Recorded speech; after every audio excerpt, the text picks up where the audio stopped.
Prayer is about communicating to God in honesty. We pray not to impress God, but to express what truly fills our hearts and minds.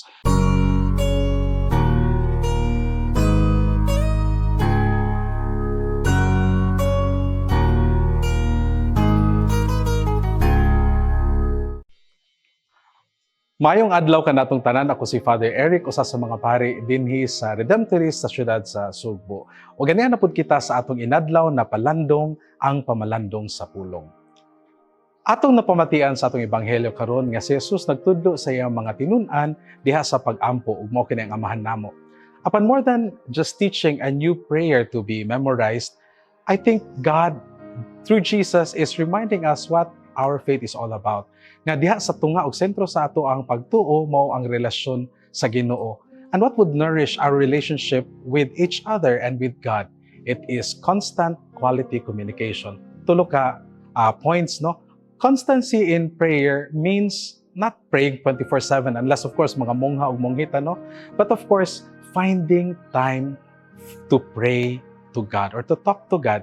Kung essential ang Ginoo sa atong kinabuhi, mangita ta og panahon ug higayon diha sa pakigistorya sa iya.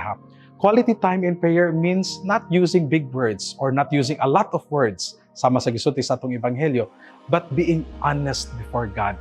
Sharing to God what fills our minds and in our hearts. And communication doesn't always mean words, but it could also be our mere presence. It could be our sacrifices to others. It could be our work. Gani, when we lose our words, we use tears to be able to pray. And again, prayer is about communicating to God in honesty.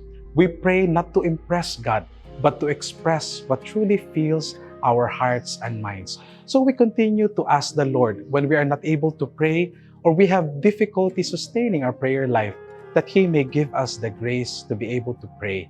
Maybe our prayer today is, Lord, teach me how to pray. O ang Ginoo nga nahigugma sa atoa, mutudlo o magpadayon diha sa pagdasig sa ato sa pag-ampo. Sana nga, sana all. Shalom.